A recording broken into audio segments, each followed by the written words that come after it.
प्रिय भाई और बहनों, पिछले सत्र में हमने देखा कि अय्यूब का मित्र एलिपज किस प्रकार से उसकी भावनाएं इतनी हद तक बढ़ गई थी कि वह अय्यूब की कटु आलोचना कर रहा था। उसने ऐसा इसलिए किया क्योंकि उसे लगा कि अय्यूब परमेश्वर का विरोध कर रहा था और अपने मित्रों की अवहेलना कर रहा था। मगर फिर भी मैंने आपको कहा था कि उसके मित्रों की भावनाएं जो मिश्रित थी, उसकी वजह से अय्यूब और अधिक बुराई कर रहा था। इसलिए उनका दोष अय्यूब के दोष से कहीं ज्यादा था। और मैं सोचती हूँ कि आपने अय्यूब और अय्यूब के मित्रों को देखकर खुद को भी जांचा होगा। आपके परिवारों के साथ, सहकर्मियों के साथ, भाई बहनों के साथ रिश्तों में क्या आपने अपनी ही बात पर जोर नहीं दिया, उनके साथ वाद विवाद या झगड़ा नहीं किया या शांति भंग नहीं की? मैंने आपको कहा था कि जब आपकी बातें, आपके कार्य दूसरों को ठेस पहुंचाते हैं या जब आप बुरी बातें बोलते हैं तो आपको ये नहीं कहना चाहिए कि वो व्यक्ति बुरा है, बल्कि आपको खुद को जांचना चाहिए। मुझे आशा है कि आज भी वचन आपके लिए शीशे का काम करे, दर्पण का काम करे कि आप खुद को जांच सकें और जीवन और बदलाव कर सकें। आपको ये नहीं कहना चाहिए कि फिर से आप वही संदेश सुन रहे हैं। क्या आपने अपने आप को पूरी तरह से बदल दिया है? इससे पहले अय्यूब के मित्र वाद विवाद कर रहे थे। मैंने आपको लगातार बताया है कि वाद विवाद कितना व्यर्थ होता है। उनकी बातचीत कितनी मूर्खता भरी थी। आपने उस वक्त अनुग्रह पाया। आपको अपने आप को बदल देना चाहिए था, लेकिन अगर आपने अपने आप को नहीं बदला है, आपने वाद विवाद की व्यर्थता के बारे में सुना और जब हम उनके बारे में फिर से इस वाद विवाद को सुनते हैं, आपको अपने आप को जांचना है, अपने आप को तोड़ देना है। और आसान तरीका यह है कि आपको एहसास करना है कि बुराई कितनी व्यर्थ है, वो कितनी बुरी है, बुराई कितना व्यर्थ है और यह कितनी हानिकारक है। आपको इसे महसूस करना है अपने हृदय की गहराई में। मुझे आशा है कि गहराई से आप इसे एहसास करें। जो बुराई है, वाद विवाद है, उसकी व्यर्थता को आप एहसास करें ताकि आप नतीजे ले सकें। मेरा मतलब है आप नतीजन उसे दूर कर सकें और आपको ताकत मिल सके ऐसा करने के लिए। मुझे आशा है कि आज भी वचन आपके लिए दर्पण का काम करे कि आप गहराई से खुद को जांच सकें और पवित्र आत्मा के कार्यों के द्वारा जीवन और बदलाव ला सकें। आपने सुना था कि वाद विवाद करना, दूसरे व्यक्ति को डांटना, वो व्यर्थ है। आपने सुना है इसके बारे में। लेकिन आपके रोजमर्रा के जीवन में जब आप अपने सहकर्मी से बात करते हैं, अपने मित्रों से या परिवार के लोगों से बात करते हैं, अगर आप उनकी आलोचना कर रहे हैं, वाद विवाद कर रहे हैं, तो जब आप आज के संदेश को सुने तो आप याद करें कि आपको चुप रहना है और आप प्रार्थना करें कि परमेश्वर, मैंने फिर से वाद विवाद किया है, मेरे अंदर ये अहंकार है, मेरे अंदर इच्छा है कि मैं दूसरों के विरुद्ध में बोलता हूँ। मेरी मदद कीजिए कि मैं इसे दूर कर सकूं। अगर इस तरह से आपने कोशिश की है तो आपने अपने आप को बदल दिया है। परंतु कुछ लोग यद्यपि वो अनुग्रह प्राप्त करते हैं, परंतु समस्या ये होती है कि उनके रोजमर्रा जीवन में जो संदेश उन्होंने सुना है वो उसे याद नहीं करते हैं।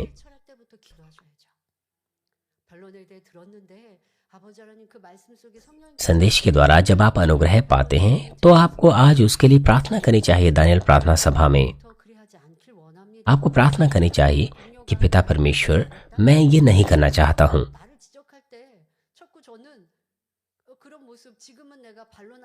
मेरा सहकर्मी जब मेरी गलती को दर्शाता है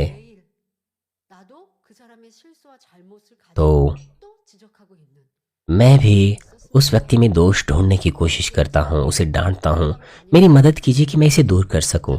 आज रात दानियल प्रार्थना सभा में आपको इस तरह से प्रार्थना करनी चाहिए। तो जब आप एक ऐसी ही स्थिति का सामना करते हैं तो आपको वो वचन याद आएगा। अगर सचमुच आप कोशिश करें, अगर आप सचमुच खुद को बदलना चाहते हैं, तो जैसे ही आप जागते हैं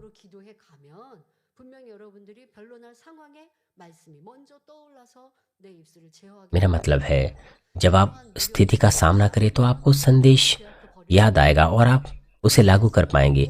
इसीलिए आप किसी भी प्रकार की बुराई को दूर कर सकते हैं। लेकिन कुछ लोग जो सुनते हैं वो उसे भूल जाते हैं, उसके लिए प्रार्थना नहीं करते, वो संदेश को खुद में लागू नहीं करते, अपने जीवन में लागू नहीं करते। इसलिए वो संदेश उनके लिए ताकत नहीं बन पाता है। इसलिए अर्थ रहित रूप से आपको अपना समय खर्च नहीं करना चाहिए। संदेश को सुनने के बाद अपने हृदय में आपको उसे छाप देना है। आपको उसे पूरी तरह से अपना बना लेना है और मेहनत करनी है, उत्साही प्रार्थनाएं करनी है उसके लिए। और आज के पाठ में भी एलिपज अय्यूब की आलोचना करता है और उसकी बातों और उसके शब्दों में बहुत ही रोचक अभिव्यक्तियां पाई जाती हैं। 12 और 13 में लिखा है, तेरा मन क्यों तुझे खींच ले जाता है और तू आंख से क्यों सहन करता है? तू भी अपनी आत्मा ईश्वर के विरुद्ध करता है और अपने मुंह से व्यर्थ की बातें निकलने देता है। यहाँ पर उसके हृदय का खींच ले जाना दर्शाता है कि अय्यूब व्याकुल था, वो स्वयं को शांत नहीं कर पा रहा था। वो कह रहा था कि अय्यूब तू क्यों इतना भड़का हुआ है? और उसकी आंखें सहन कर लेने का मतलब है कि अय्यूब क्रोधित था। उसकी आंखें ऐसी चमक रही थी जैसे मानो वो सहन कर रही हो, अर्थात वो क्रोध से लाल हो उठी है, वो ऐसे चमक रही थी।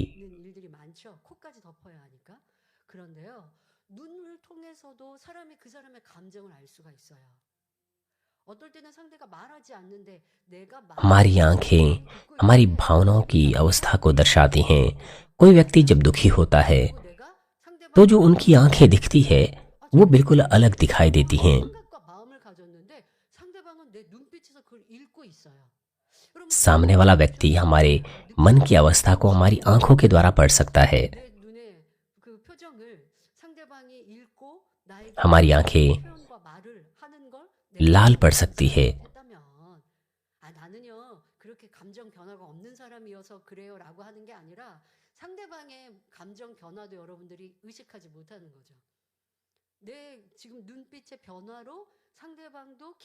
आपकी आंखें जिस तरीके से बदल जाती हैं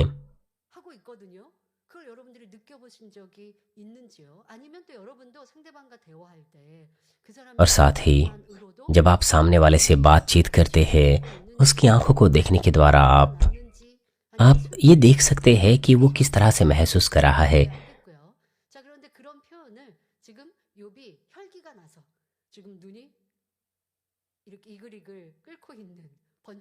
एलिबस कह रहा है कि अय्यूब की आंखें सहन कर रही थी, वो गुस्से से लाल हो रही थी। ये दर्शाता है कि अय्यूब कैसे दिखाई दे रहा था जब वो अपने मित्रों से बात कर रहा था। जब लोग वाद विवाद करते हैं वो उत्तेजित हो जाते हैं, अपनी चमकती हुई आंखों से वो अपनी आवाज उठाते हैं। इस तरह की घटनाएं होती हैं। भीतर जब क्रोध चल रहा होता है तो उनका हृदय तेजी से धड़कने लग जाता है, खून जो है उस रक्तचाप बढ़ जाता है, उनके चेहरे और आंखें लाल पड़ जाती हैं। जब आप इस स्क्रीन को देखते हैं तो आप देखते हैं कि जिन लोगों को गुस्सा आता है, जैसे कि मैंने आपको बताया है, वो व्यक्ति जिसने मास्क भी पहना हो, अगर हम केवल उसकी आंखें देखें तो हम इसे महसूस कर सकते हैं कि वो कैसे महसूस कर रहा है। हम कह सकते हैं कि क्या वो प्रभावित है। जब किसी व्यक्ति को गुस्सा आता है उनकी आंखें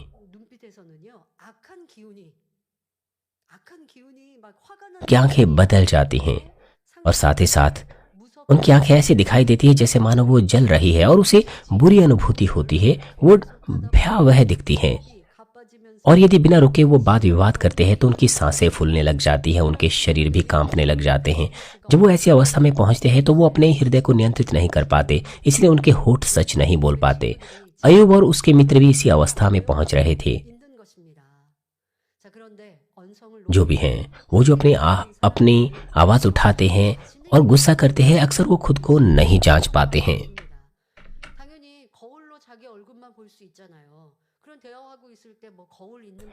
हम केवल दर्पण से ही खुद को देख पाते हैं। इसीलिए जब हम क्रोध से भरे होते हैं, जब हम गुस्से में होते हैं, हो सकता है वो व्यक्ति ना जाने कि वो कैसा स्वयं कैसा महसूस कर रहा है, वो नहीं जानता, लेकिन सामने वाला व्यक्ति इस बात को जानता है। 불어서 때리려고 하는 혈기가 아니어도 눈빛 안의 변화, 그 사람의 감정의 भले ही 변화를 상대방은 보고 वो 있으니까 खुद से अपनी आंखों को नहीं देख पा रहा है, लेकिन सामने वाला व्यक्ति देख सकता है कि 그래서 वो अभी कैसे महसूस कर रहा है।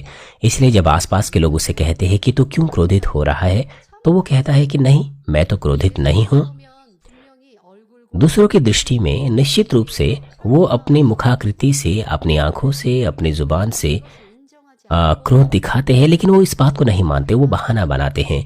इसी वजह से वो बदलने में धीमे पड़ जाते हैं। 누군가 इसलिए जब हमें कोई सलाह देता है, हमें 주장하지 말고 इस बात पर जोर नहीं देना चाहिए कि वही गलत है, 이런 습성을 बल्कि हमें इस बात को मान लेना चाहिए कि हमारे अंदर भी कुछ बुरे गुण हो सकते हैं जिसके बारे में हमें पता नहीं था, और हमें उन्हें ठीक करने का प्रयास करना चाहिए। 변화라든가 जैसे कि मैंने आपको बताया, आपकी मुखाकृति, आपकी आवाज़ का बदल जाना, और साथ ही साथ जब कोई व्यक्ति क्रोधित हो जाता है वो और भी तेजी से बोलने लग जाता है, 아니 나 그렇지 않아 하고 और सामने वाला व्यक्ति कह सकता है, वो देख सकता है कि चल क्या रहा है, और सामने वाला व्यक्ति जब इस बात को दर्शाता है तो आपको मान लेना चाहिए, आपको खुद को मान लेना चाहिए, खुद में सुधार करना चाहिए। 꼭 이러한 어떤 언어, 말과 또 표정의 변화뿐 아니라 여러분 삶의 सिर्फ बातें या मुखाकृति ही नहीं, बल्कि 그리고 권면하고 지적할 때가 있어요. हमारे जीवन में 이를 무시하지 말아야 할 것입니다. लोग उन बातों को जान सकते हैं जो आप नहीं जानते, और वो आपको सम्मति दे सकते हैं। 이해되지 않는 상대와의 관계, 환경 속의 일들. 저 사람이 왜 나를 이렇게 무시하지? आपको ऐसा लग सकता है कि वो मुझे क्यों अनदेखा कर रहा है।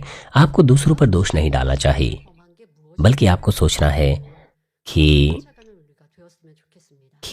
आपने 반복되어지는 문제와 어려움 आपने उस व्यक्ति के साथ किस तरह का व्यवहार किया। 탓을 하려고 해요. लोग अपने वातावरण पर, अपने आसपास के लोगों पर दोष लगाने की कोशिश करते हैं, और ऐसा करने के द्वारा वो खुद को नहीं बदल पाते हैं। 관계 속에서 왜저 परंतु 사람한테 그래 하지 마시고 내가 저 사람한테 आपको ये नहीं कहना चाहिए दूसरों को कि वो क्यों ऐसा व्यवहार कर रहा है 나의 언행 या ऐसा क्यों कर रहा है, लेकिन आपको ये सोचना चाहिए कहीं मैंने तो उसे ठेस नहीं पहुंचाई। 때문에 욥이 악을 더 바라게 되 अय्यूब के मित्रों ने 내가 अय्यूब को और अधिक भड़काया। 세상에서 그런 आपको सोचना चाहिए कि कहीं आप सामने वाले व्यक्ति को कहीं ज्यादा तो नहीं भड़का रहे हैं। 상대방의 감정을 상하게 해서 상대방이 나에게 이렇게 악한 말을 하고 나를 무시하는 आपको सोचना है, 자 그렇게 나를 찾아가신다면 आपको इस तरह से खुद को जांचना है, और 나는 उस प्रकार से आप 그 사람은 खुद को और तेजी से बदल सकते हैं। 사람이 모든 사람에게 다 내가 좀 느끼는 나를 불편하게 생각하나?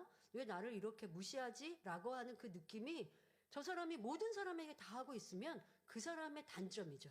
그냥 그 사람의 성격인 거예요. 그런데 다른 사람한테는 잘하는 것 같은데 유독 나한테만 그래요? 여러분 그런 대상이 있으십니까? 그러면 내가 그 사람한테 신뢰를 범한 게 있기 때문이에요. 근데 사람들은 그렇게 생각 안 하죠. 저 사람이 왜 나한테만 그러지? लोग आश्चर्य करते हैं कि क्यों 그럴까요? ये वाला व्यक्ति या क्यों कोई व्यक्ति उनके साथ बुरा व्यवहार कर रहा है, 그런 것은 있지 않나? 뭐 어떤 लेकिन वजह ये हो सकती है कि पहले उन्होंने स्वयं उसके प्रति कुछ ऐसा काम किया होगा। 해 보이니까 나를 무시하나? 라고 생각할 수 있지만 그거는 여러분들이 하나님의 자녀가 아닐 때는 그런 어려움을 당할 수 있어요. 그런데 내가 하나님의 자녀로서 선을 쫓고 진리를 쫓는다면 परमेश्वर के संतान होने के नाते जब आप भलाई करते हैं, 함께 하게 아버지 하나님이 두시지 않거든요. 그러면 그 순한 것조차도 양보하는 것조차도 그냥 내가 육의 착함이면 영의 착함으로 고쳐야 하는 것이고 그래서 상대방이 유독 나한테 반복적으로 그래요라고 한다면 이 또한도 और 내 부족함을 발견하는 जब कोई व्यक्ति बार बार हमारे साथ बुरा व्यवहार करता है, 요백에 내 영으로 하나님을 반대한다라고 했는데 이는 मेरा मतलब है, 엘리파스가 영이 무엇인지 알고 하는 말이에요. एलिपस इस बात को दर्शाता है कि अय्यूब 영이라고 표현하는 것은 ने अपनी आत्मा को परमेश्वर के विरुद्ध कर दिया है। इसका मतलब यह नहीं कि एलिपस जानता था कि आत्मा क्या है। 엘리바스는 आत्मा का उल्लेख करने में एलिपस हृदय का उल्लेख कर रहा था। एलिपस का इरादा था कि अय्यूब परमेश्वर के वचन के द्वारा सत्य को जाने, 그 때문에 क्योंकि अय्यूब पूरी तरह से परमेश्वर के वचन की अवहेलना कर रहा था। 반대한다고 말하는 것이지요. वो जोर दे रहा था कि अय्यूब अपने हृदय से परमेश्वर के वचन का विरोध कर रहा था। एलिपज जानता था कि अय्यूब जो कहता है 그러니까 너는 너의 마음 깊은 곳에서 하나님을 कि अय्यूब जो कह रहा है 악한 말들을 내고 이렇게 화를 내고 있는 कि 거라고 지적하는 कि 거예요. उसका कोई ना कोई अर्थ है 사람의 말에 और 대해서 उसके शब्द उसके हृदय की गहराई से निकल रहे हैं। 말은 세 가지 경우로 मनुष्यों की बातों को हम 3 अलग अलग श्रेणियों में बांट सकते हैं। कभी कभार लोग वो कहते हैं जो उनके हृदय में होता है, और कभी कभार वो ऐसी बातें कहते हैं जो उनके हृदय में नहीं होती। 예를 들어 उदाहरण के लिए, जब वो सचमुच किसी से बैर रखते हैं और उससे कहते हैं कि मैं तुझसे नफरत करता हूं, तो ये उनके हृदय से आता है। लेकिन हालांकि वो सामने वाले से बैर रखते हैं, लेकिन वो उससे कह सकते हैं कि मैं तुझसे प्रेम करता हूं। वो ऐसी बातें कहना जो उनके हृदय में नहीं, 하면 ऐसा कहने के द्वारा वो बार बार झूठ बोलते हैं। 두 가지 경우 इन 2 मामलों में 본인이 그 말의 의도를 압니다. जो बोलने वाला होता है उसे पता है कि वो क्या कहने की कोशिश कर रहा है। 이때 내 마음은 그게 아닌데 말이 परंतु कुछ ऐसे भी मामले होते हैं जहां पर लोग जानने से पहले झूठ बोलते हैं, और फिर वो इस तरह से बहाने बनाते हैं कि मैंने तो जानबूझकर नहीं बोला, बस मैंने कह दिया। 입술로 इस तरह के मामलों में हालांकि उन्होंने इरादे से नहीं कहा, लेकिन फिर भी वो झूठ होता है। जो कुछ उनके हृदय की गहराई में होता है, जिसे वो स्वयं से नहीं जानते, वो उनके होठों से निकलता है। उदाहरण के लिए, संसारिक लोग 도 있습니다. शराब पीने के बाद 술에서 깬 बातें करने लग जाते हैं। 그냥 술김에 한 말이지 아무런 감정도 शराब पीने के बाद वो ऐसी ऐसी बातें 그러나 उन लोगों के साथ भी कहने लग जाते हैं जिनके साथ वो पहले नहीं मिल पाते हैं। 술 기운을 통해 입으로 나와버린 경우입니다. 결국 마음속에 있는 진실이 क्योंकि जब वो शराब पीते हैं तो उनके हृदय में छुपी हुई भावनाएं उनके होठों से बाहर निकल कर आती हैं। असल में जो उनके हृदय में होता है वो उनके होठों से बाहर निकलता है। अगर हम असत्य में, मेरा मतलब है अगर हम अपना जीवन सत्य में ही जिए, तो हमारा हृदय हमारी बातों से मेल खाएगा। 하더라도 हमारी रोजमर्रा की बातचीत, हर तरह की बातचीत, हम वो बातें नहीं कहेंगे जो हमारे हृदय में नहीं। हम गलती से भी ऐसा नहीं करेंगे। 불만이 많이 있었나 싶은 말들을 내는 걸 들어봐요. लेकिन आजमाइशों में कुछ लोग बहुत सी शिकायत करते हैं। 불만이 마음에 있었던 거예요. 그런데 성령 충만하고 आपको ये पता होना चाहिए, असल में उसके अंदर शिकायतें होती हैं, मगर क्योंकि 내가 불평하면 누구 वो जानता है कि शिकायत करना पाप होता है, और 하는 거예요. 그런데 जब लोग आत्मा से भरे होते हैं तब तो 근데 뭐 말하지 वो व्यक्ति उन भावनाओं को अपने हृदय में दबाए रखता है, और वो कुड़कुड़ाना नहीं चाहता, शिकायत नहीं करना चाहता, उस बारे में बातचीत नहीं करना चाहता। 거예요. 불만이 있었던 거예요. और उन भावनाओं को यद्यपि वो दबाता तो है, मगर फिर भी उसके अंदर दुर्भावनाएं होती हैं, और जब परिस्थिति आ पहुंचती हैं तब वो बोलने लग जाता है, 때를 지나오며 나는 वो अपने मन की बात करने लग जाता है। इसलिए हमें इस बात को जांचना चाहिए कि हमने अपनी आजमाइशों के दौरान किस प्रकार की बातें कही है। 그것이 천사가 다 기록해 놓았고 하나님과 हमारे स्वर्गदूत हमारी तमाम बातों को लिखते हैं, उनका लेखा रखते हैं। 그거는 इसलिए हमें इस बात को जांचना है कि किस प्रकार से पाप की दीवार हमने खड़ी की है। हमें 제가 그냥 어떻게 말하다 보니 हमें ये नहीं सोचना चाहिए कि मैंने तो बस गलती से बोल दिया, मेरा तो कहने का ये मतलब नहीं था, बस मैंने तो ऐसा हो गया मुझसे। 감춰 놓았던 걸 표현한다는 것처럼 여러분 वो लोग जो शराब पीते हैं, 그게 जो कुछ उनके हृदय की गहराई में होता है, वो उन बातों को बोल देते हैं। 도 있어요. 열 가지가 다 불평이었고 불만이었던 건 아니에요. 그냥 가끔가다 있었던 불평이고 가끔가다 있었던 싫었던 감정이에요. 그런데 그것마저도 벗어버려야 내가 행하는 모든 것이 진실함으로 하나님께 올라간다는 것입니다. 하나님 일을 하면서 아이 저거 불편한데 जब आप परमेश्वर के लिए कार्य करते हैं, 청소하지. 그럼 그 불편함을 하나님이 모르셨어요? 다 알고 계셨어요. और जब आपके अंदर दुर्भावनाएं होती हैं, तो पिता परमेश्वर इस बात को जानते हैं। 깨달았으면 그 또한도 또 늦었다 하지 말고 변화되어야죠. 여러분들이 이런 연단할 때에 감추어 इन आजमाइशों से गुजरते वक्त 드러났던 것, जो कुछ आपके 내 안에 अंदर छिपा हुआ है, 드러났던 것, जो भी बुराई है जो आपके अंदर छिपी हुई है, आपको उन्हें ढूंढना है और उनके लिए पश्चाताप करना है, उन्हें निकाल फेंकना है। कुछ लोग तो ये तक कहते हैं कि ये तो मेरा विचार नहीं था, 라고 मैं तो दूसरे व्यक्ति की बात आगे बढ़ा रहा था। 말을 하기도 합니다. और वो ऐसी इस तरह की बातें कहते हैं जिसमें सत्य नहीं होता, 제가 그것이 옳다 जिसमें विश्वास नहीं होता। 생각했어요. 아유 그거는 비질리야 거짓말이야.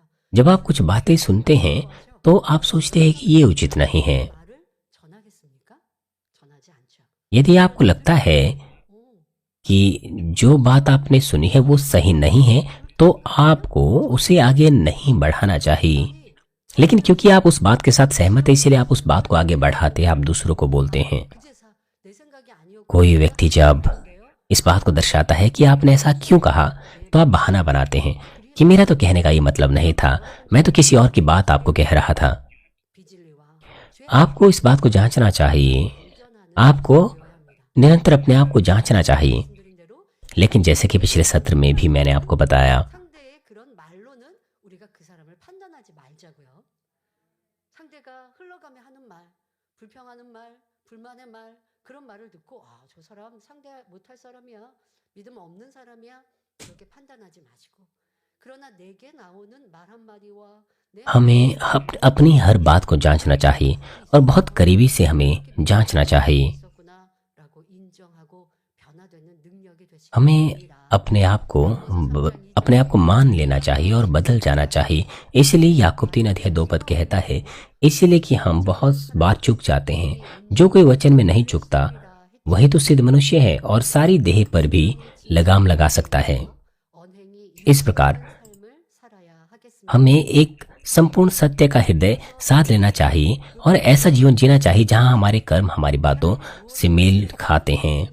और आगे एलिपस कहता है 부럽겠느냐라고 कि मनुष्य क्या है कि वह निष्कलंक हो, और जो स्त्री से उत्पन्न हुआ है क्या वह निर्दोष हो सके। 사람은 깨끗하지 उसका कहने का मतलब यह है कि कोई भी पवित्र नहीं है। 맞는 말을 लेकिन क्या ये बात सत्य है? बाइबल से हम कह सकते हैं कि नहीं, ऐसा नहीं है। 예를 들어 구약 성경에 나오는 भविष्यद्वक्ता हनोक को आप देखिए, पुराने नियम से उदाहरण के लिए, क्योंकि वो भला था, हृदय में इतना शुद्ध था कि परमेश्वर 300 वर्षों तक उसके साथ साथ चलता रहा। 또 और साथ ही भविष्यद्वक्ता मूसा इस धरती पर सबसे अधिक नम्र व्यक्ति था। वो परमेश्वर के तमाम घराने में विश्वास योग्य था। 신약 और एक विशेष उदाहरण नए नए नए नियम से हमें मिलता है डीकन स्तिफनुस का। 하나님 डीकन स्तिफनुस ने जब परमेश्वर के वचन का प्रचार किया तो बुरे लोग क्रोधित हो गए और अंत में वो उसकी ओर दौड़े और पथराव करके उससे मार डाला। 그런데 스테반 집 और तब भी जब वो पथराव करके मारा डाला जा रहा था बिना किसी दोष के, तब भी वह 꿇고 घुटने टेकर परमेश्वर से क्षमा मांग रहा था, ऊंची आवाज में चिल्लाते हुए कि प्रभु, यह पाप उनके सर ना पड़े। 용서를 구했지. ये हृदय कितना शुद्ध हृदय है, जिसमें कोई बुराई नहीं है, जिसमें कोई बुराई नहीं है। 그런데 엘리바스는 परंतु क्यों एलिपस कहता है कि कोई भी निष्कलंक नहीं है? 알고 있습니다. 왜 이런 표현을 했을까요? 엘리바스는 악하고 एलिपस अपने भीतरी हृदय को जानता था, जो गंदा था, जो 있었습니다. बुरा था। 주변 사람들에게 और उसने अपने आसपास के लोगों को भी देखा था कि आसपास के लोगों के हृदय किस तरह से अशुद्ध और बुरे थे। इसलिए वो इस बात पर जोर दे रहा था कि 라고 कोई भी निष्कलंक नहीं है। 그러나 내가 악하다고 해서 परंतु क्योंकि आप बुरे हैं, इसका मतलब यह नहीं कि दूसरे भी बुरे हैं। 상대는 आप झूठ बोल सकते हैं और सामने वाले हो सकता है वो सच कह रहे हो। 또 엘리바스는 और एलिपस इस बात पर भी जोर दे रहा था कि कोई भी व्यक्ति स्त्री से जन्मा धर्मी नहीं है। 남성 중심의 가부장 उसके समय में, क्योंकि 엘리바스의 말 속에는 लोग एक पैतृक समाज में रहते थे, इसलिए महिलाओं के प्रति 를 보면 वो इस तरह का व्यवहार दिखाते थे, जैसे कि उसकी बातों से हम देख सकते हैं 괴로움이 가득 ना। अय्यूब की भी इस तरह की बात हम देखते हैं। अय्यूब 14:1 में, मनुष्य जो स्त्री से उत्पन्न होता है वह थोड़े दिनों का और दुख से भरा रहता है। असल में एलिपस कहता है कि महिला से जो भी उत्पन्न हुआ है वो कोई भी निर्दोष नहीं है, दोनों ही आत्मिक और शारीरिक रूप से। 우리나라의 उदाहरण के लिए 여인에게서 태어났지만 나라의 कोरिया का सबसे आदर व्यक्ति एडमिरल 사람에도 우애했습니다. शिनली, 아무 잘못 없이 वो अपने माता पिता के साथ विश्वास योग्य था, अपने भाइयों के साथ भी अच्छे से रिश्ते में था। यद्यपि युद्ध में 부모 형제를 वो अपनी तमाम संपत्ति को खो चुका था, मगर फिर भी वो राजा के विरुद्ध नाराज नहीं हुआ। उसने अपना जीवन अपने देश के लिए लगा दिया। ऐसे व्यक्ति को हम क्यों धर्मी नहीं कह सकते? हम देख सकते हैं कि उनमें भी जो स्त्रियों से उत्पन्न हुए हैं 적으로도 उनमें भी धर्मी लोग होते हैं। आत्मिक रूप से भी ऐसा ही है। जो कोई यीशु मसीह को ग्रहण करता है, पवित्र आत्मा को दान के रूप में पाता है, उसका आत्मा जीवित होता है, वो परमेश्वर के संतान का अधिकार पाता है। 이처럼 जब उसे विश्वास दिया जाता है तो वो धर्मी कहलाता है। 의인이라 칭함을 받지요. 그러나 परंतु असल में एक धर्मी व्यक्ति बनने के लिए हमें पवित्र आत्मा के द्वारा आत्मा को जन्म देना है, पापों को दूर करना है, हर प्रकार की बुराई से बचे रहना है। जितना अधिक हम पवित्र आत्मा का पालन करते हैं तो हम अपने हृदय से बुराई और पापों को दूर कर सकते हैं और उन्हें सत्य में बदल सकते हैं। जब हमारा हृदय पूरी तरह से आत्मा से भर जाता है तो हम उस स्वरूप को प्राप्त कर लेते हैं जिसमें परमेश्वर ने हमें मूल रूप से बनाया था। ये वो अवस्था होती है जब हमारा प्राण समृद्ध होता है, हम असल में एक धर्मी व्यक्ति बन जाते हैं। जैसे कि रोमियो 10:10 में लिखा है, क्योंकि धार्मिकता के लिए मन से विश्वास किया जाता है और उद्धार के लिए मुंह से अंगीकार किया जाता है। वो जो सचमुच परमेश्वर पर अपने हृदय से विश्वास करते हैं वो तमाम प्रकार की बुराई को दूर करते हैं और लहू बहाने तक पापों के विरुद्ध संघर्ष करते हैं। जब आप वचन के अनुसार जीते हैं तो आपका अंगीकार सच्चा होता है और आपको परमेश्वर के द्वारा धर्मी माना जाता है। इस तरह से परमेश्वर ने हमसे कहा है कि हम धर्मी बन सकते हैं और हमें निर्देश दिया है कि हम कैसे बन सकते हैं। कुछ लोग ऐसा कह सकते हैं कि कैसे कोई व्यक्ति परमेश्वर की तमाम आज्ञाओं को मान सकता है और पवित्र बन सकता है। परंतु यीशु ने मरकुस 10:27 में कहा, मनुष्यों के लिए तो यह नहीं हो सकता परंतु परमेश्वर से हो सकता है, क्योंकि परमेश्वर से सब कुछ हो सकता है। और साथ ही यिर्मयाह 32:27 में लिखा है, क्या मेरे लिए कोई भी काम कठिन है? परमेश्वर के लिए कुछ भी असंभव नहीं है। भले ही कोई काम मनुष्यों के लिए असंभव हो, लेकिन हम एक धर्मी और भले हृदय में अपने आप को बदल सकते हैं परमेश्वर के अनुग्रह और ताकत के द्वारा और पवित्र आत्मा की मदद के द्वारा। और साथ ही कुछ लोग ऐसा कहते हैं कि मनुष्य का चरित्र तो कभी नहीं बदल सकता, लेकिन जैसे कि यजेकियेल 36:26 हमें इस बात का आश्वासन देता है कि मैं तुम्हें एक नया मन दूंगा और तुम्हारे भीतर नई आत्मा उत्पन्न करूंगा और तुम्हारी देह में से पत्थर का हृदय निकाल कर तुमको मांस का हृदय दूंगा। परमेश्वर हमारे चरित्र को भी बदल सकता है और हमारे हृदय को भी बदल सकता है। हम में से हमारे बहुत से ऐसे विश्वास के पूर्वज थे जो एक साफ प्रमाण है इस बात का। मूसा बहुत ही गर्म मिजाजे था, इतना गर्म मिजाजे कि उसने एक व्यक्ति को मार करके मृत्यु के घाट उतार दिया था, लेकिन 40 वर्षों तक जंगल में परीक्षाओं के बाद वो इस धरती पर सबसे अधिक नम्र व्यक्ति बन गया। प्रेरित पौलुस बहुत ही घमंडी और अभिमानी व्यक्ति था, लेकिन प्रभु से मिलने के बाद वो दीन और नम्र व्यक्ति बन गया और अंत में धार्मिकता का मुकुट उसने प्राप्त किया। और साथ ही यूहन्ना जो तूफान के समान गर्म मिजाजी व्यक्ति था, क्रोध करने वाला व्यक्ति था, लेकिन अंत में वो एक प्रेम का प्रेरित बन गया। जैसा कि हम देख सकते हैं कि केवल जब हम विश्वास करते हैं कि प्रभु में कुछ भी असंभव नहीं और उसके द्वारा हम सब कुछ कर सकते हैं जो हमें ताकत देता है, तो हम बदलने की सामर्थ्य को अनुभव कर सकते हैं। वापस अगर हम पाठ को देखें, एलिपस की भावनाएं इस बिंदु तक बढ़ गई थी कि वो अपने हृदय को नियंत्रित नहीं कर पा रहा था, इसलिए वो लगातार बेतुकी बातें कह रहा था। वो कह रहा था कि स्त्रियों से जो उत्पन्न हुआ है उनमें से कोई भी निर्दोष नहीं है। वो अय्यूब की आलोचना करने की कोशिश कर रहा था और वो ये कहने की कोशिश कर रहा था कि अय्यूब क्या तो ये कहता है कि तू धर्मी है, तू गलत है।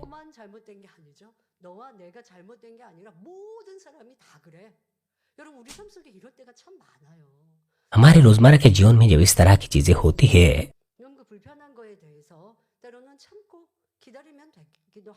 जब किसी चीज से हमारे हृदय में असुविधा होती है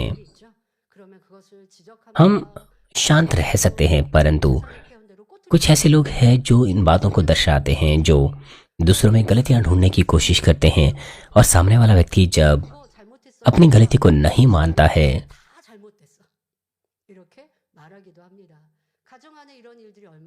इस तरह की चीजें परिवारों में भी होती हैं। पति पत्नी के बीच में उनके अंदर अच्छी और बुरी बातें होती हैं, लेकिन जब उनकी बुरी भावनाएं भड़क उठती है तो वो अच्छी बातें नहीं देखते, फिर वो केवल और केवल सामने व्यक्ति के अंदर बुरी बातें ही देखते हैं। एलिपस वही कर रहा था। 전혀 다른 것을 볼 수 있습니다. विशेष रूप से 15장 आगे जो कहता है वो पूरी तरह से परमेश्वर की इच्छा के विरुद्ध थी। अय्यूब 15 और 16 पद में हम देखते हैं कि देख वो अपने पवित्रों पर भी विश्वास नहीं करता और स्वर्ग भी उसकी दृष्टि में निर्मल नहीं है। फिर मनुष्य अधिक घिनौना और मलिन है जो कुटिलता को पानी के नाई पीता है। 말합니다.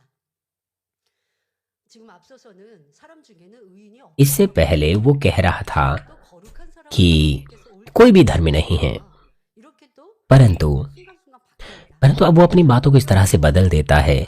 आत्मिक रूप से पवित्रता का मतलब है कि ऐसी दशा जहां पर कोई व्यक्ति ना केवल बाहरी रूप से पवित्र है बल्कि उसके हृदय में भी कोई दाग और दोष नहीं है। इसलिए पवित्र शब्द का उपयोग मनुष्यों के लिए नहीं बल्कि केवल परमेश्वर के लिए ही इस्तेमाल होता है जो स्वयं में भला है। 그런데 जो भी है, पहला पत्रस 1:15 और 16 पद में लिखा है, पर जैसा तुम्हारा बुलाने वाला पवित्र है वैसे ही तुम भी अपने सारे चाल चलन में पवित्र बनो, क्योंकि लिखा है जैसे कि पवित्र बनो क्योंकि मैं पवित्र हूँ। 지어다 말씀합니다.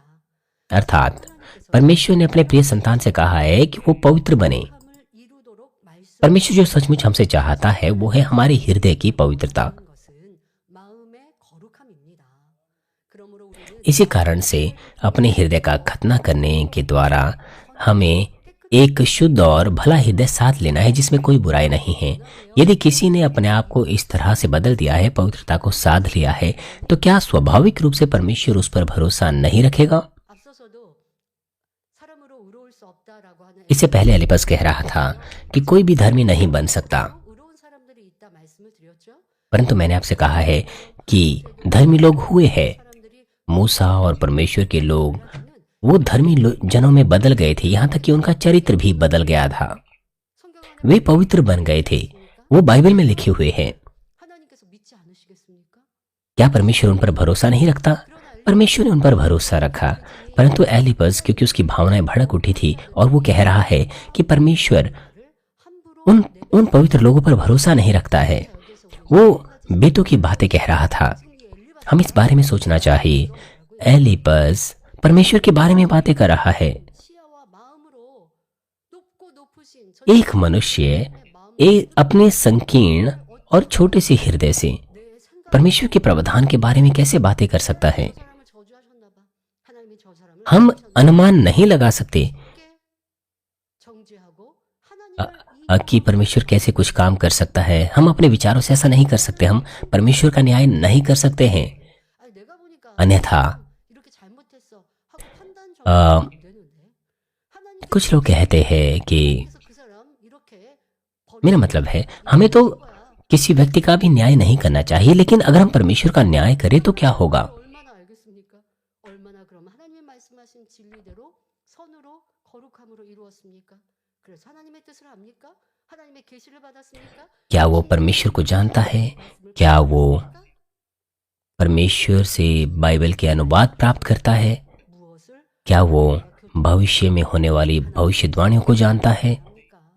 지금 엘리바스는 하나님 लोग 그 거룩한 자 यद्यपि परमेश्वर से बातचीत तक नहीं करते, लेकिन वो ये या वो बातें करते हैं। और एलिपस भी इस तरह से कह रहा था जैसे मानो 엘리바스는 또 이어 말하죠. 엘리바스 वो परमेश्वर से बातचीत करता हो। हालांकि एलिपस कुछ नहीं जानता था और वो ये भी कहता है कि स्वर्ग भी पवित्र नहीं है। 또한 옳지 않은 말입니다. ये भी उसकी बात उचित नहीं है। 공작의 터전이 될 천지 만물을 창조하시며 परमेश्वर ने जब सब कुछ आदि में रचा, उसने सब कुछ 모든 것을 मनुष्य जुताई के लिए सब चीजों को स्थापित किया। 하늘은 उसने स्वर्ग को रचा। 천국을 의미합니다.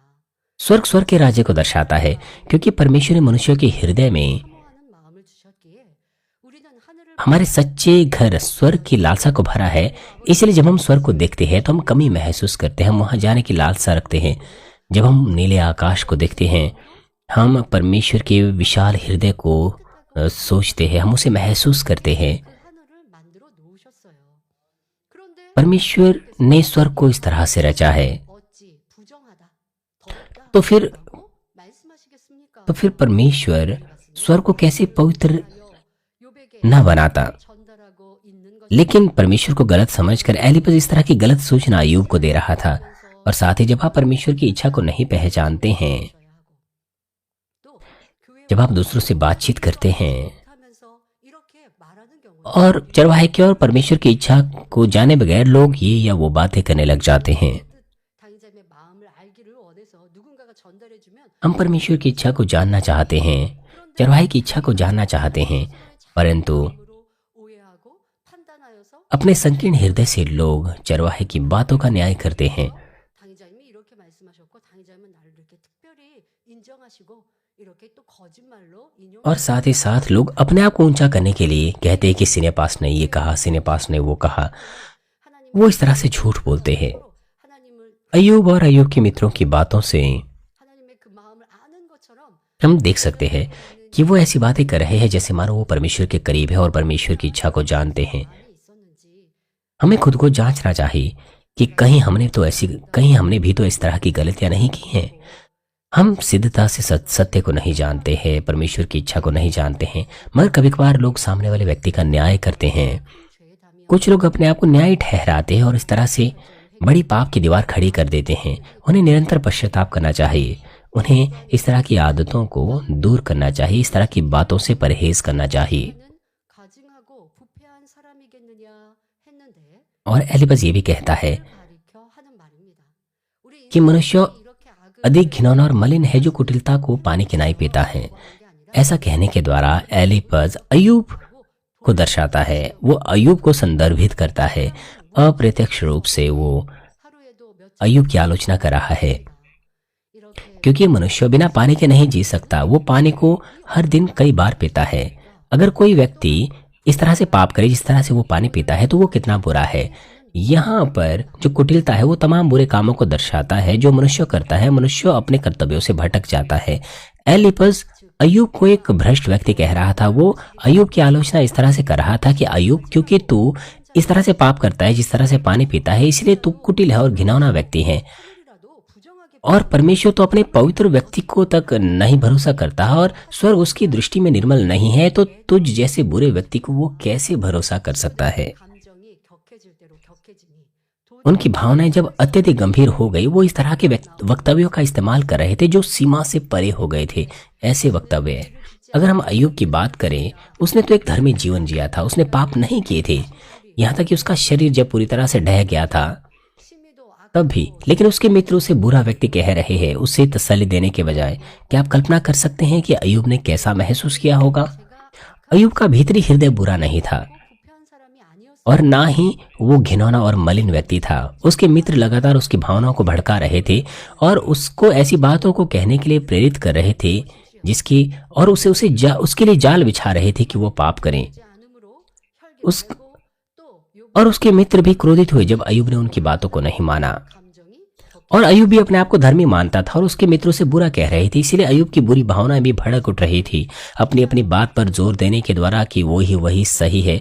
अंत में ये सब हुआ। इन सब बातों का कारण क्या था? हम जानते हैं कि उनके विवाद ने इस तरह के नतीजे उत्पन्न किए। 싸우고 다투고 감정 वो निरंतर झगड़ा कर रहे थे, विवाद कर रहे थे एक दूसरे के साथ। 악을 바라게 वो अपनी दुर्भावनाओं को प्रकट कर रहे थे और सामने वाले व्यक्ति को और अधिक भड़का रहे थे। 유명하지만 그것이 또 죄의 담이 되고 틀린 말 लोग परमेश्वर के वचनों का इस्तेमाल ऐसे कर रहे थे जैसे मानो वो जानते थे और वो गलत बातें कर रहे थे। 말을 하고 이 모든 것은 वो 죄를 쌓고 있는 बढ़ा चढ़ाकर बोल रहे थे ये सब बातें बुराई पर बुराई करना है। और उन्होंने ऐसा क्यों किया? 발생되더라는 것입니다. ऐसा होता है जब लोग एक दूसरे से वाद विवाद करते हैं। संसार में जब 심하면 몸까지 लोग अपनी भावनाओं को विवाद के द्वारा भड़काते हैं तो वो बेतुकी बातें करते हैं। 싸우다 보면 वो कांपने तक लग जाते हैं, एक दूसरे को कोसने तक लग जाते हैं। पति पत्नी के बीच में जब झगड़े होते हैं, 때로는 남편이 क्योंकि उनके चरित्र एक दूसरे के समान नहीं होते हैं। कभी कभार पति शिकायत करता है 좀 정성껏 차리지 하고 했던 말을 कि 아내는 거기에서 미안해요. 내가 다음번에는 더 कि 정성껏 भोजन के साथ अतिरिक्त 하면 되는 건데 भोजन नहीं है। और पत्नी जब जवाब नहीं देती 알아요? 나도 집에 얼마나 바쁘고 할 일이 많은데 그러면 이제 남편은 거기에 और पत्नी 그냥 넘어가지 प्रतिक्रिया देने के बजाय वो वापस लड़ती है कि मैं घर के काम में व्यस्त हूँ, आप क्यों शिकायत कर रहे हैं? 또 이제 자기를 주장합니다. और फिर पति भी विवाद करता है 당신 그렇게 밖에서 수고를 많이 하는데 왜 और फिर उसकी पत्नी वापस फिर से विवाद करती हैं। 금년만 बहस करते हैं और फिर उसकी 격해지니까 पत्नी 하고 벗어나서 बहसबाजी करती है, फिर उसकी कमाई के बारे में बहसबाजी करती हैं और फिर जब उनकी भावनाएं भड़क उठती है तो वो सारी सीमाएं लांघ देते हैं और फिर पति भी लगातार वापस लड़ता है और वो फिर कुड़कुड़ाता है। वो शिकायत करता है कि उसकी पत्नी किस तरह से बहुत सारा पैसा बर्बाद करती हैं 당신은 뭐냐 이러면서 और वो अपनी पत्नी की तुलना दूसरों की पत्नियों से करता है। 화살 쏘듯이 지적하고 손가락질하고 इस तरह से उनकी जो भावनाएं हैं वो गहराती है। जब वो एक दूसरे के ऊपर उंगली उठाते हैं, वो अपनी आवाज ऊंची करते हैं और फिर 시작했던 것이 큰 싸움으로 나면서 서로의 부모 형제까지 드러나 당신 부모가 और 그렇고 वो यहाँ तक कि उनके परिवार के लोगों के, उनके माता पिता के बारे में तक बातें करने लग जाते हैं। 하면서 그러면 이제 살지 말자 इस तरह की जो छोटी सी बहसबाजी है वो 상대에게 당신은 몹쓸 사람 तलाक की बातों तक पहुंच जाती हैं 부러워졌고 불행해졌고 और वो ये तक कहने लग जाते हैं कि तुम व्यर्थ हो, तुमने मुझे मेरे जीवन को खराब कर दिया है। वो इस तरह से एक दूसरे को कोसने तक लग जाते हैं। 모습이 그리했을 इस कलीसिया में आने से पहले, प्रभु से मिलने से पहले आप में से कुछ ने इस तरह का जीवन जिया, परंतु जब से आपने सुसमाचार का प्रचार सुनना शुरू किया 마음에 तब से अब आपके जीवन में इस तरह का व्यवहार नहीं है। लेकिन अगर विवाद करने के गुण है आपके अंदर, अगर अपनी ही बात पर जोर देने के गुण है आपके अंदर, आपको उन्हें दूर करना है, तब आप मेल मिलाप रखने के फलों को उत्पन्न कर सकते हैं और पवित्र आत्मा आपको अनुग्रह देगा 하시는 और आपको थामे रखेगा ताकि आप 세상에서 벌어질 जो कुछ मांगते हैं उसे प्राप्त कर सकें। 일이었고 여기 मैं एक उदाहरण आपको दे रही हूँ 웃으시는데 जो आपके आसपास और इस संसार में अक्सर हो सकता है। 제가 들어드렸습니다. भले ही 여러분들이 हो सकता है ये आपको अपनी कहानी ना लगे, 나는 어떠한 말로 상대를 긁고 लेकिन 또 상대가 आपको उन क्षेत्रों को जांचना है जहां पर आप सामने वाले व्यक्ति को ठेस पहुंचाते हैं, जब सामने वाला व्यक्ति हमारी बातों को मानने के लिए तैयार नहीं होता है। 자, 그럼 हमें अपने आप को जांचना चाहिए। 소비만 되는 변론, 내가 옳다는 주장하는 이런 모습이 얼마나 쓸데없는가라는 것으로 이제 हमें 변화되는 हमें पता होना चाहिए कि विवाद करना कितना व्यर्थ होता है और हमें खुद को बदल देना चाहिए। 거듭 말씀하시는 것입니다. इसीलिए परमेश्वर हमसे बार बार कहता है कि हम विवाद ना करें।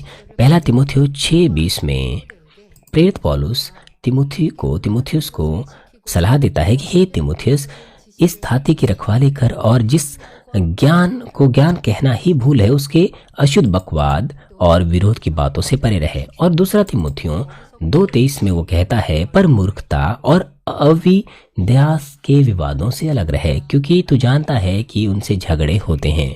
जैसा कि कहा गया है, हम इस बात पर ध्यान देना चाहिए कि वाद विवाद से हर व्यक्ति की भावनाएं भड़क उठती है और इससे झगड़े होते हैं 의심하여 변론 자체를 और वो केवल हानिकारक ही होते हैं। ऐसा करने के द्वारा हमें विवाद को दूर करना चाहिए। वो लोग जो विवाद करते हैं 통하게 판단하고 वो है जो 그러나 우리가 눈으로 직접 केवल 보고 किसी और की बातों के आधार पर दूसरों का न्याय निंदा करते हैं। हाँ, लेकिन हम इस बात का पता होना चाहिए कि किसी को सीधे रूप से देखने और सुनने के बाद भी अगर हम किसी को आंकने लगे तो हमारा आंकलन गलत हो सकता है। जिस व्यक्ति से हम बात करते हैं वो झूठ बोल सकता है 멀어지는 और भले वो सच कह रहा हो, 사람의 외모를 पर एक बार जब उसने अपने विचारों और भावनाओं को जब हम 해야 합니다. 예를 들어 अपने विचारों और भावनाओं में उसे स्वीकार कर लेते हैं तो वो बातें हमें भटका देती है। 어떤 사람은 수줍어서 얼굴이 कुछ लोग 생기기도 하는데 रंग रूप के आधार पर आंकते हैं। हमें सावधान रहना चाहिए।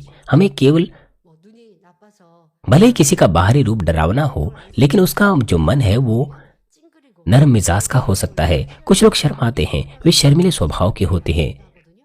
그런데 저 사람은 어떻게 잘 찡그리지 하고 लेकिन हमें यह निष्कर्ष नहीं निकालना चाहिए 안경을 कि वो क्रोधित हो रहा है। 나를 못 केवल परमेश्वर हृदय को जानता है। 이렇게 판단하고 हम हृदय को ठीक से, 고쳐야 하죠. केवल वही परमेश्वर ही है जो हृदय को सही से समझ सकता है। 생각합니다. 이해하려고 하면 돼요. सामने वाला व्यक्ति जब अपनी आंखों से कुछ इशारे करता है तो कोई व्यक्ति उसका न्याय कर सकते हैं। हमें, मेरा मतलब है, हमें सामने वाले को केवल भले हृदय से देखना चाहिए। जब हम दूसरों से आंखें मिलाते हैं 있는 거예요. लेकिन सामने वाला आंखें नहीं मिलाता, वो सामने से निकल जाता है, वो सामने से गुजर जाता है। 얼마나 나에게 죄 वो सामने से इसीलिए गुजरा क्योंकि उसकी नजरें कमजोर है। 같은데 लेकिन हम उसका न्याय कर बैठते हैं। हम इस बात को एहसास करना चाहिए कि हमारी शारीरिक भावनाएं किस तरह से पाप और बुराई को जन्म देती हैं। जब तक हमारे अंदर ये पाप और बुराई रहती है, हम निरंतर दूसरों का न्याय और निंदा करते हैं। हम इस तरह की भावनाओं और विचारों को अपने नियंत्रण में रखना चाहिए। 있는 것입니다. 그러므로 야고보서 4장 11절에 형제들아 피차에 केवल परमेश्वर ही है जो हृदय को जांचता है। वो शुद्धता से हमारे हृदय को जांचता है। इसलिए याकूब 4:11 में लिखा है, हे भाइयों, हम एक दूसरे की बदनामी ना करो। जो अपने भाई की बदनामी करता है या भाई पर दोष लगाता है, वो व्यवस्था की बदनामी करता है और व्यवस्था पर दोष लगाता है। और यदि तू व्यवस्था पर दोष लगाता है तो तू व्यवस्था पर चलने वाला नहीं, पर उसका हाकिम ठहरा। किसी व्यक्ति का न्याय करना वो परमेश्वर का ही न्याय करने वाली बात हो जाती है। जिसने हमें व्यवस्था को दिया है, वो व्यवस्था का न्याय करने वाली बात हो जाती है। 정죄하는 इसलिए हमें किसी का भी न्याय और निंदा नहीं करनी चाहिए। 변론하다 보면 상대에 대해 싫어지고 जब हम वाद विवाद करते हैं तो हम सामने वाले से बैर रखने लग जाते हैं। इसलिए फिर हम बड़ी तेजी से उसका न्याय करते हैं, उसकी निंदा करते हैं। 우리가 되어야 하겠습니다. आपको इस तरह की गलती नहीं करनी चाहिए। आइए मैं इस संदेश का सारांश आपको दूंगी। 하며 욥 너가 악해. हमने देखा कि किस तरह से एलीपज अय्यूब की आलोचना करता है, ये कहते हुए कि तू भला व्यक्ति नहीं है। 여인에게서 난 모든 사람은 선한 사람이 없어. और वो ये भी कहता है, 라고 ये तक दावा करता है कि स्त्रियों से कोई जो भी पैदा हुआ है, वो उनमें से कोई भी धर्मी नहीं, कोई भी पवित्र नहीं है। वो परमेश्वर के बारे में तक बातें करता है कि 너처럼 악한 कि 사람이 परमेश्वर अपना भरोसा तो पवित्र लोगों पर भी नहीं रखता है। 말로 하나님을 인용하기도 तो क्या वो तो जैसे व्यक्ति पर भरोसा रखेगा? 계속되어지니 상대를 무시하고 지적 जब उनका वाद विवाद आगे बढ़ता है तो वो एक दूसरे को अनदेखा करते हैं, एक दूसरे की भावनाओं को भड़काते हैं। 내 말 또한도 और जब वो और अधिक से अधिक बुरी बातें कहते हैं तो उनका जो संवाद है वो गहराता जाता है। फिर वो कहानियां बनाने लग जाते हैं, झूठ बोलने लग जाते हैं। 더더욱 변론이라는 हमें अपनी बातों को सुधारना चाहिए। 친구 हमारी कार्यशालाओं में, हमारे परिवारों में, 사라질 हमारे विश्वासी भाइयों के साथ रिश्तों में 것입니다. हमें इस तरह के विवादों को दूर करना चाहिए। ये संदेश का सारांश मैं आपको दूंगी। 빚 갚는다. एक पुरानी कहावत है 우리가 कि 어떻게 하느냐에 따라 एक शब्द से $1000 का कर्ज भी चुकाया जा सकता है। निर्भर करता है कि हम किस तरह की बात करते हैं। उससे हम सामने वाले को तसल्ली दे सकते हैं या उसको ठेस पहुंचा सकते हैं। यद्यपि एलीपज ने अय्यूब को जगाने के लिए कई तरह की बातें की, लेकिन उससे अय्यूब को कोई मदद नहीं मिली, बल्कि अय्यूब वापस भड़क उठा। 끈다며 기름을 쏟아부을 사람은 없습니다. जहां आग होती है, 하면 불이 आग को बुझाने के लिए कोई उस पर तेल नहीं डालता। अगर कोई ऐसा करता है तो उससे वो आग को और अधिक जलाता है, उसे बुझाने के बजाय। बातचीत में भी बहुत से लोग 잔뜩 분이 나 있는 사람에게 더욱 화를 돋우는 말을 하는 것. आग को बुझाने के लिए तेल डालने की कोशिश करते हैं, पानी की नहीं। जिस तरह से आग को बुझाने के लिए हमें पानी की जरूरत होती है, तेल की नहीं, 분노를 쉬게 하여도 과격한 말은 उसी तरह से हमें 말씀했지요. 그러므로 निर्बल बातें करनी चाहिए। 마음의 악을 발견하여 버림은 물론 모든 행실 जैसे कि नीति वचन 15:1 में लिखा है कि कोमल उत्तर देने से जलजलाहट ठंडी होती है, परंतु कटु वचन से क्रोध धधक उठता है। 바라는 मुझे आशा है कि हम अपने तमाम कामों को, अपनी बातों को निर्मल करें। और ऐसा करने के द्वारा मैं प्रभु के नाम से प्रार्थना करती हूँ कि आप केवल मसीह की सुगंध और ज्योति को ही फैलाए, एक भले विश्वासी होने के नाते। आइए आज के संदेश पर सोचते हुए सभी लोग साथ मिलकर प्रार्थना करेंगे। 너는 악하고 너는 의롭지 않고 깨끗하지 않다. 그렇게 지적하려다 보니 모든 사람이 그리하다라고 말합니다. 또 하나님의 말씀을, 하나님의 뜻을 아는 것처럼 말하나 하나님의 마음도 뜻도 알지 못하고 오해하고 있는 이러한 엘리바스의 모습을 통해 우리의 언어 습관은 어떠했는지, 또 내 안의 악한 마음과 감정이 상대에게 이렇게 말하고 행하지는 않았는지 우리를 발견하여 이젠 고운 말, 선한 말, 단물만 내는 모든 성도님들 되게 하여 주옵소서. 감사드리며 우리 주 예수 그리스도의 이름으로 기도하옵나이다. 아멘. 만민 찬양 92장 목자의 성을 부르시면서 받으셔야 돼요. 당의자님의 환자를 위한 기도를 받겠습니다. 아픈 곳에는 약한 곳에 손을 얹고 기도받으시고 아프지 않으신 분들은 가슴에 손을 얹고 समय होगा सीनियर पास्टर की प्रार्थना ग्रहण की जाएगी। अगर आप बीमार हैं, अपना हाथ अपने बीमारों के ऊपर रखें, और अगर आप बीमार नहीं हैं, अपना हाथ अपनी छाती पर रखें। अपने हृदय की इच्छाओं के लिए इस प्रार्थना को प्राप्त करें। हालेलुया। सर्वशक्तिमान हमारे प्रेमी पिता परमेश्वर, कृपया अपना हाथ तमाम विश्वासियों पर रखें जो इस वक्त इस प्रार्थना को ग्रहण कर रहे हैं। समय और दूरी को मिटाते हुए अपना कार्य उन लोगों पर प्रकट कीजिए जो जीसीएन और इंटरनेट के द्वारा और सैटेलाइट टीवी के द्वारा शाखा और संघी कलीसियाओं में और परमेश्वर की संतान संसार भर में ग्रहण कर रहे हैं। उन्हें हृदय से विश्वास करने के योग्य विश्वास दीजिए। नकारात्मक विचार और शक दूर कीजिए। सिर से लेकर पैर तक सभी अंदरूनी अंग, कोशिकाएं, उत्तक और तंत्रिकाएं और जो भी बीमार अंग है उन्हें पवित्र आत्मा की आग के द्वारा झुलसा दीजिए और मूल ज्योति के द्वारा।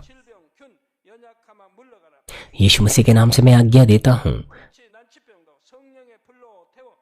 शत्रु, दुष्ट और शैतान, तमाम बीमारियां, रोगाणु, विषाणु और निर्बलताएं दूर हो, ज्योति आ जाए। कृपया उनके तमाम असाध्य और अंतकारी रोग पवित्र आत्मा की आग के द्वारा झुलसा दीजिए। तमाम प्रकार की महामारियां, मलेरिया सहित दूर कीजिए। सभी संक्रामक रोग जैसे कि जुकाम और बुखार दूर हो। उन्हें तमाम प्रकार के रोगाणु और विषाणुओं से सुरक्षा दीजिए। तमाम पेट, फेफड़े, जिगर, छाती, यूट्रिन और आंतों के कैंसर से चंगाई दीजिए। एड्स, लुकीमिया, दिमागी रक्तघात, उच्च रक्तचाप, धीमा रक्तचाप, हृदय, फेफड़े, स्त्री रोग और तमाम प्रकार के सूजन और जलन दूर हो। पोलियो, लकवा, गठिया और हर्निटी डिस्क से उन्हें चंगा कीजिए। पीठ दर्द, सिर दर्द और मानसिक दर्द और सभी दूसरे दर्द गायब हो जाएं। मिर्गी, स्वलिनता, उदासी, तंत्रिका रोग और दूसरी मानसिक बीमारियां दूर हो। सभी प्रकार के लकवे खुल जाएं, उठें, चलें और कूदें। आंखें सामान्य देखने लगें, कान सामान्य सुनने लगे, अंधे देखने लगे, बहरे सुनने लगे और गूंगे बोलने लग जाएं। तमाम प्रकार के दुर्घटना के दुष्प्रभाव से उन्हें चंगा कीजिए। उनकी टूटी हड्डियां जोड़ दीजिए। उन्हें जलन से ठीक कीजिए। जलन और दहन संवेदना उनसे दूर हो। पिता, कोई दाग वहां न रह जाए। सभी प्रकार के नशे की लत से, जहर पदार्थ और उनके इस्तेमाल से साफ हो जाओ। मृत कोशिकाओं, तंत्रिकाओं को फिर से जिला दीजिए। मृतकों को जिला दीजिए। उन्हें गर्भधारण की आशीष दीजिए। आप गर्भधारण की आशीष प्राप्त करने पाएं। यीशु मसीह के नाम से मैं आज्ञा देता हूं, शत्रु, दुष्ट और शैतान, हवाओं के सामर्थ्य के शासक, स्वर्ग के स्थानों की बुराई की सेनाएं और उनके दास दूर हो। बुरी, अशुद्ध, झूठी, धोखे की और अलग करने वाली आत्माएं और अंधकार के तमाम बल दूर हो। दुष्टता के तमाम बंधन खुल जाएं। अंधकार दूर हो, ज्योति आ जाएं। पिता परमेश्वर उन्हें ताकत दीजिए कि वे प्रार्थनाओं में पुकारें। पापों को दूर करने की उन्हें सामर्थ्य दीजिए। वे पवित्र हो जाएं। जब उनका प्राण समृद्ध होता है, सब बातों में वे भले चंगे रहें और उनके परिवारों में भी सुसमाचार का प्रचार हो। उन्हें सुरक्षा दीजिए तमाम दुर्घटना और विपत्तियों से पूरे सप्ताह भर, और आशीष दीजिए कि एक समृद्ध जीवन बिना किसी समस्या के वे जी सकें। पवित्र आत्मा के अग्निमय बाड़े में स्वर्गीय सेना, स्वर्गदूतों और अपनी धधकती आंखों के द्वारा अपने सभी बच्चों को, उनके घर, कार्यशालाओं और व्यापारों को सुरक्षा दीजिए। विद्यार्थियों को बुद्धि और समझ दीजिए। जोश और जुनून, मेहनत से पढ़ाई करने के लिए उन्हें दीजिए। उनका हृदय और मन संसारिक चीजों से बचाएं और वो परमेश्वर को और भी अधिक जुनून के साथ प्रेम करने पाएं। आपके बच्चे चाहे खाएं, पिएं या जो कुछ भी करें, इन सब में वो अपना जीवन पिता परमेश्वर आपको महिमा देते हुए जीने पाएं।